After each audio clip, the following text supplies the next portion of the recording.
Por lo tanto, cuando Pablo se dirige a los Gálatas para tratar este tema, se salta, obvia, no hace ninguna mención de dar gracias por los Gálatas. Por favor, tomen en cuenta ese elemento, porque es distintivo de esta carta con respecto a las demás. A los tesalonicenses, a los colosenses, a los filipenses, a los efesios, a los romanos.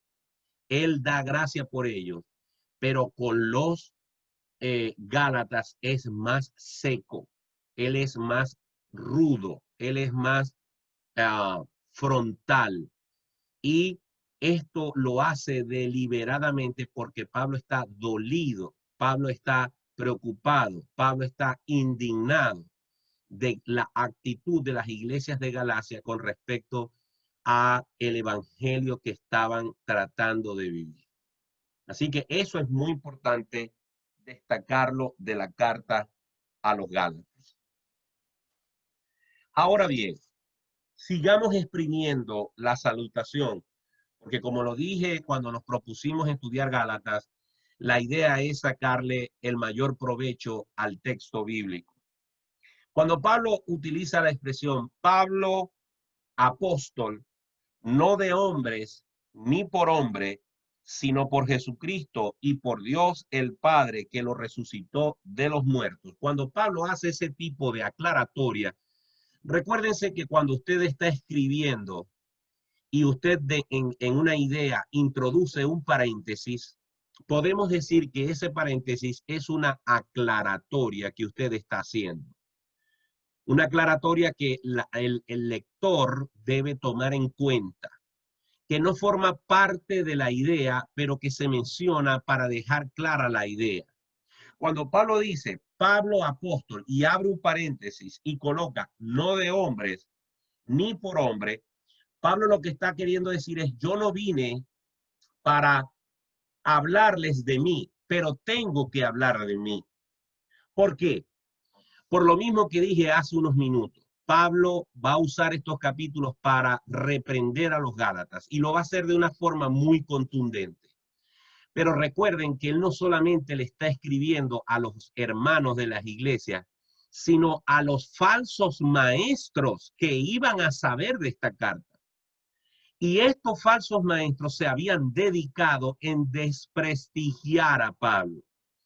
Si algo persiguió a Pablo durante todos los años de su ministerio, es que muchos enemigos de Pablo trataban de desprestigiarlo diciendo que él no tenía la autoridad apostólica que tenían los otros 11 que quedaron después que Jesús partió.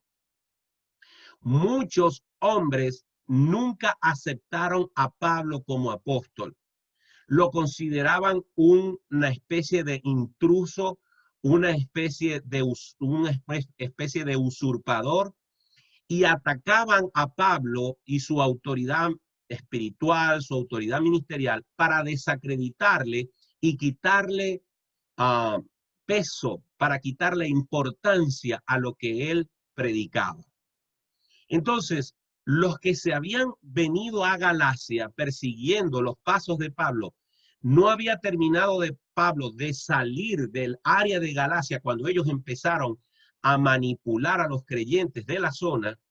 Estos hombres, una de las cosas que hacían para ablandar el camino que necesitaban tener limpio para pervertir el evangelio, era meterse con la autoridad apostólica de Pablo. Por eso es que Pablo abre este paréntesis y Pablo dice, yo no soy apóstol porque yo haya recibido este apostolado de algún hombre. Es más adelante vamos a ver cómo Pablo explica cómo fue que él llegó a ser apóstol. Pero está dejando claro desde el principio de la carta que él es apóstol y que es apóstol porque es un apóstol de Jesucristo.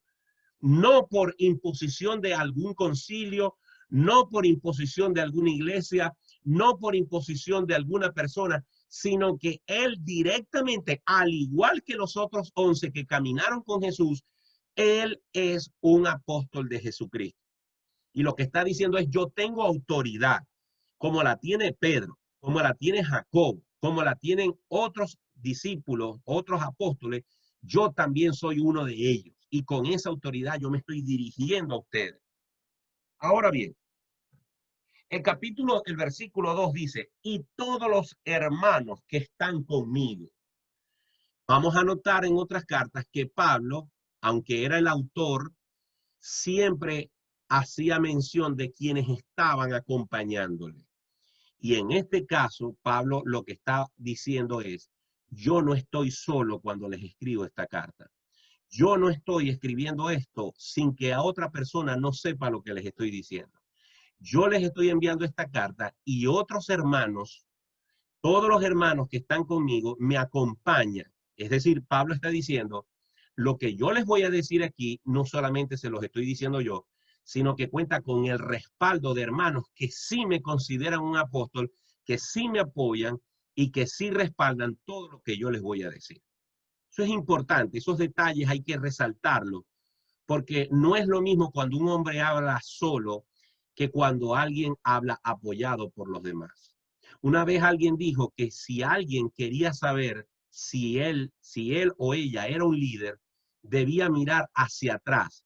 Y si detrás de él o de ella habían personas siguiéndole, él era un líder, ella era un líder. Pero si miraba hacia atrás y no había nadie o pocos, tendría que darse cuenta que su liderazgo era débil.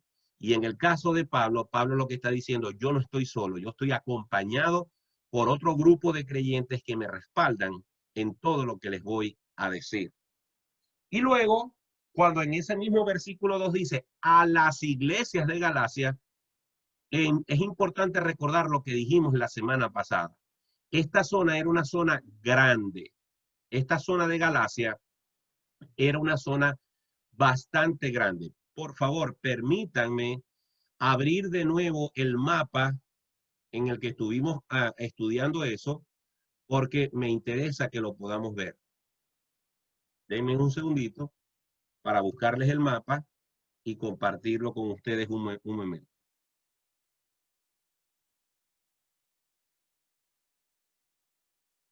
Aquí lo voy a compartir.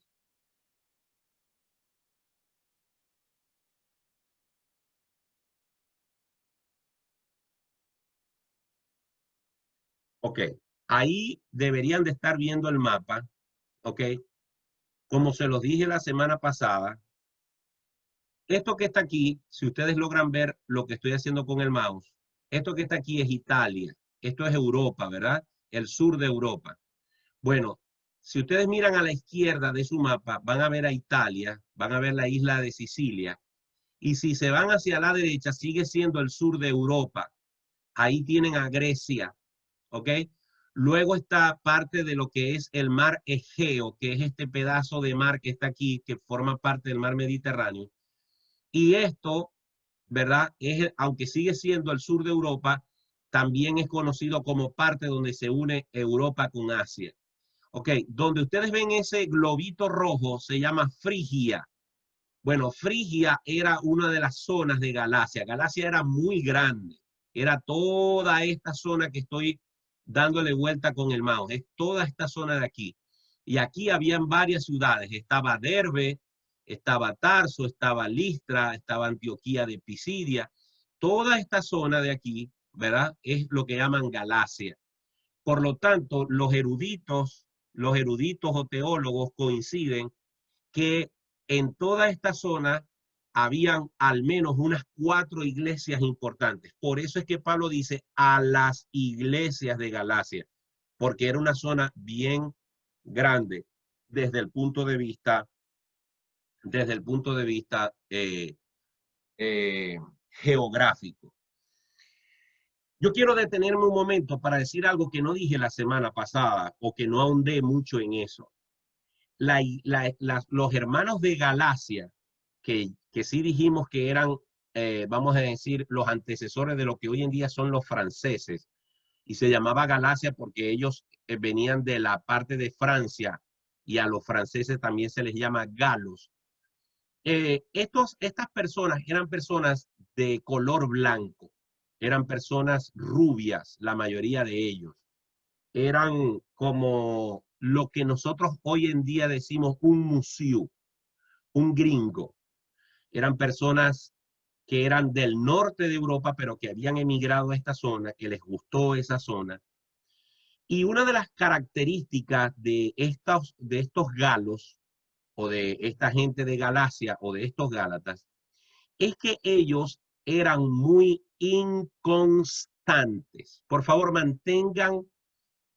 mantengan presente esa palabra. Eran muy inconstantes porque les encantaban la innovación.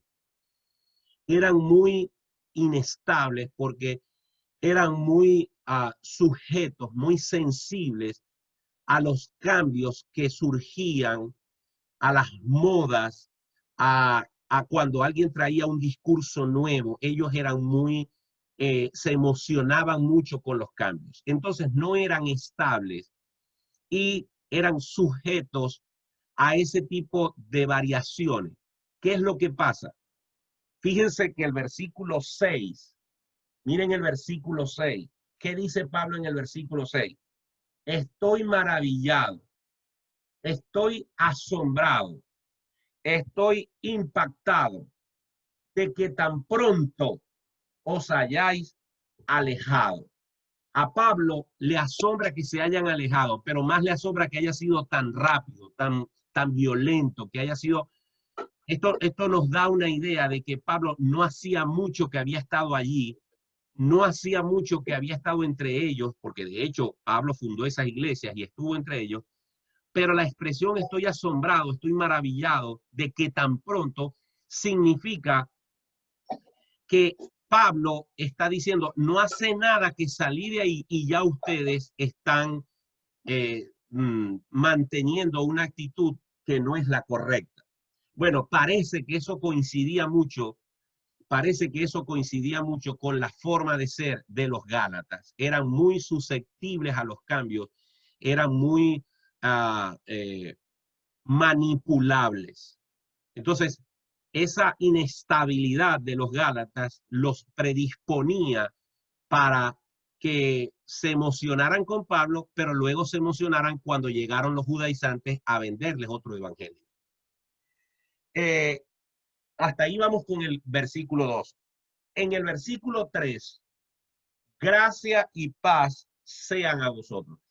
Esta expresión, gracia y paz, sí la vemos repetidamente en todas las salutaciones paulinas.